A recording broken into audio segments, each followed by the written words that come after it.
Irjen Pol Ahmad Kapolda Jabar memilih bungkam saat ditanya soal perkembangan kasus pembunuhan Vina. Tribun Jabar mencoba mengonfirmasi kepada Ahmad Wiyagus pada Selasa 4 Juni 2024. Saat itu Ahmad Wiyagus sedang menghadiri kegiatan KSAD di Ciamas, Sukabumi, Jawa Barat. Ia baru saja selesai dari landasan helikopter mengantar KSAD, Jenderal TNI Maruli melakukan kegiatan. Para wartawan pun mencecar Ahmad Wiyagus soal penanganan kasus pembunuhan Vina.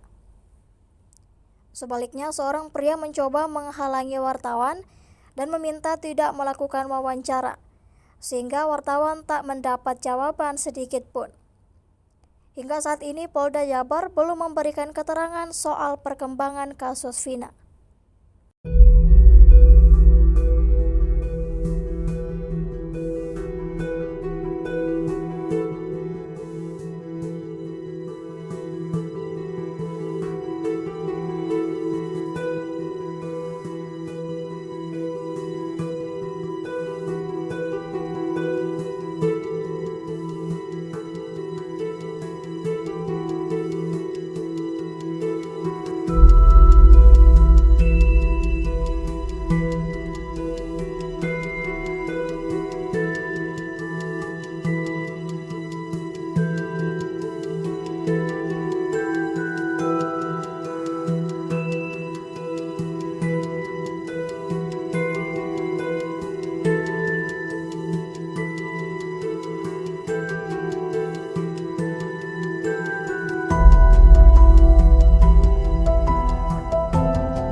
Download Tribun X sekarang, menghadirkan lokal menjadi Indonesia.